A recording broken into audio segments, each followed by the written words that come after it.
Hey everyone, hope everybody's doing well. Welcome to the live stream. We are going to be a very short, this is going to be a very short live stream.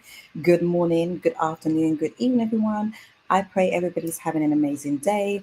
Welcome to those who are watching me on TikTok, YouTube, Facebook, and Instagram as always. I am so excited because today I want to talk to you. The topic is feminine, fierce, and favored. And it's a great topic because obviously, it's a great topic. But I want to dive into a couple of things that are going to help you in your journey of, for the ladies that are watching for femininity and for the gents that are watching, just give you some insights into what that can look like in a woman's life. So, we're talking about this idea of being feminine, fierce, and favored. And if you'd like a longer title, the longer title of today is, got it written here in my notes, is How to Activate Your Feminine Power Without Losing Your Fire. We're talking about how to activate your feminine power without losing your fire. And in today's session, one of the things I want to do is to help high standard women understand that godly femininity does not mean becoming passive, watered down, or invisible. That your true softness is not suppression, it's actually strategy. And in this live, I'm going to teach you how to be magnetic and not muted. Super important that you learn how to be magnetic and not muted. Let me just say this real quick. Let's see. One of the things that I want you to understand is that you don't have to be small to be soft. A lot of times people mistake feminine energy and femininity for being shrinking, for being small, for being super quiet and just never saying anything. But that is not true. It is about having the wisdom to know when to speak and when not to say certain things. And when you position yourself in this way, you will realize that who I am and who God has created me to be is fierce, feminine, and favored. You walk with divine favor in every area of your life. And when you start to embody this, you'll start to live more like this, and you will start to see this happen more in your own life as well. And so, wherever you are in your femininity journey, you will begin to see that the more I embody this, is the more I am able to receive. Even in my own life, when I activate my own feminine power, and I want to share with you even what that looks like. How do we activate our feminine power? How do we show up as the woman of our own dreams? How do we really give wisdom to who we are and what that even looks like? You're going to start to see that show up more as we talk and as we begin to converse in this conversation. And as I said, today is going to be a very short live stream. And I might come back on a bit later, but I have some appointments that I want to get into, so I'll be leaving shortly. So, how do you activate your feminine power without losing your fire?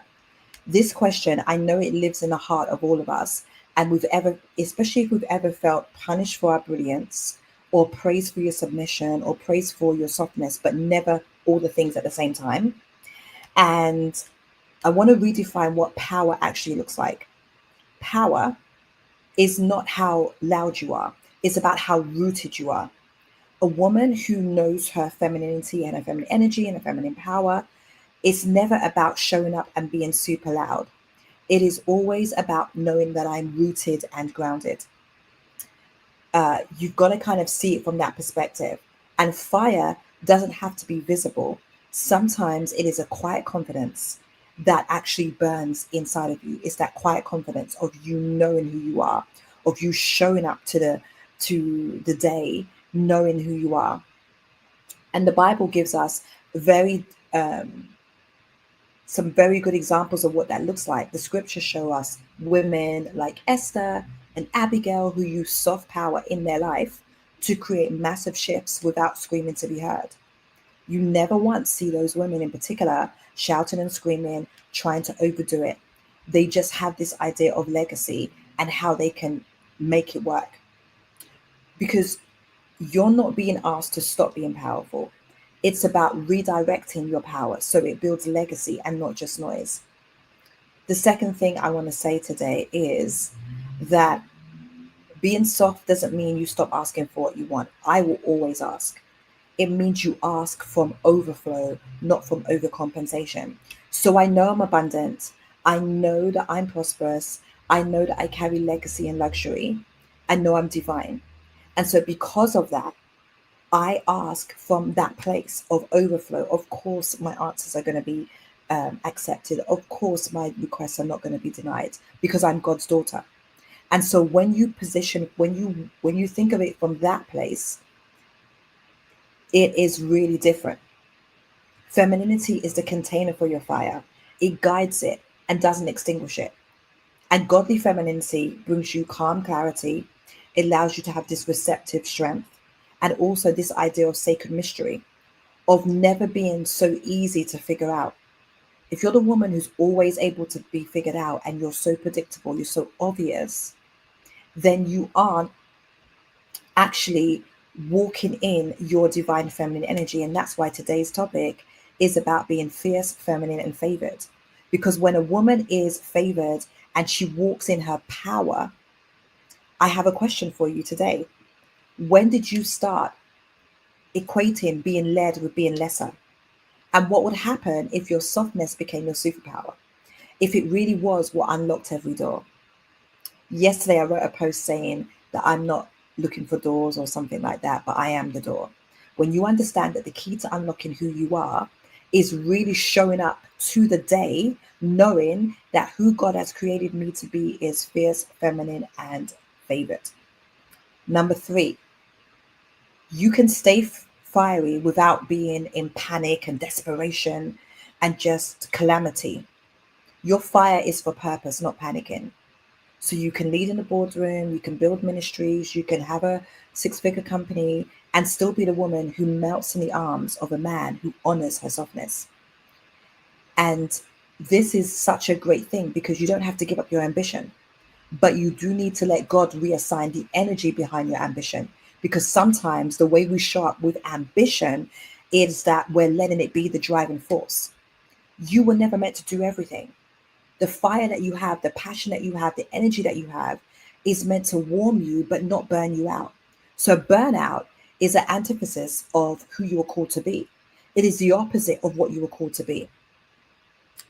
And so the final point I want to bring to your attention today is this: that activation actually looks like integration. So feminine power is not about performing for softness. So as I always say, we're not feminine for the right man and in the right circumstances. It just is in you. It's about living from a place of internal peace. So I'm able to have peace in storms because I carry internal peace and favor. And so the more you embody is the less you have to explain. I don't find myself having to explain myself very much or explain my views, explain this, because it's embodied. When someone sees how you carry yourself, how you live, how you speak, how you respond to situations, hardships, great times, the less you have to explain. Because women who live in alignment attract more. Because when you carry heaven's authority, you don't need to prove it. And that allows you to be opened up for more. And this is what I love. One of my quotes, I'm probably going to add it to one of my somewhere on social media today. She was soft, but not silent. Gentle, but not powerless. Feminine, but not forgotten. When you're able to get into that sweet spot, you're going to start to see what that actually looks like in your life. And so in closing today, when we look at Esther chapter 5, verses 1 to 2, it says she put on her royal robes, stood in the court of her king's palace, and the king held out the golden scepter that was in his hand. I don't have time to get into that story right now, but in that particular instance, her husband was mad. He was so angry. The Bible says people were so afraid to go near him that they didn't go near him. But Esther, because she was the woman that he adored, the one he treasured, the one he chose, the one he loved, she didn't beg, she embodied. Her femininity was strategic. So she used silence, preparation, fasting to shift the future of a nation without raising her voice. She was patient. This is what I would consider a woman who is covered in glory. And On August the 8th, I'm going to be doing this.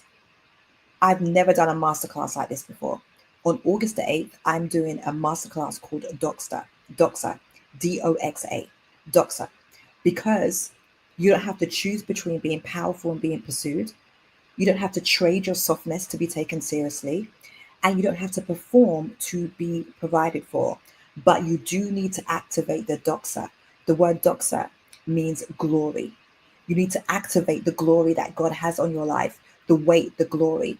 And so, if you're ready to walk in supernatural identity, carry your own crown without apology, and really kind of like when we talk about those keys and the doors that we are, if you want to unlock that quiet, sacred fire that allows you to attract love, provision, legacy, and overflow, then you should join me for Doxa.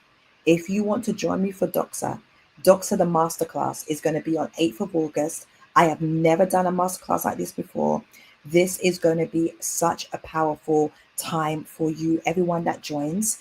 I'm going to put the link is in my bio here on TikTok. It's also in my bio here on Instagram, and it's scrolling across the bottom for those of you who are watching on Facebook or YouTube. Doxa. This is going to be such an amazing masterclass. You were never ordinary. You were born for glory. Step into supernatural alignment and be seen as the wife, the wonder, and the woman of legacy. Ooh, chef's kiss. I'm so excited about this masterclass. And so if you'd like to join me for that, it is going to be $88, and it's going to be on August the 8th, which is the 8/8 day. And we are entering into a realm of new beginnings. And I'm just getting chills even speaking about this, because I've never done a masterclass like this for this audience. And I know that those that will join it, you will see tremendous shifts as we walk into glory. All right. So if you're ready to step into that overflow of legacy, power, favor, and feminine fire, then join us for Doxa. It's going to be a powerful time. And this is a room where fire meets favor and where softness becomes your strategy. All right. So God bless. This was a super short live stream. And if you would like to see the replays of this live stream will be on YouTube. And I'm excited to continue on with you all. So God bless everyone. And I'll see you all soon. Bye-bye.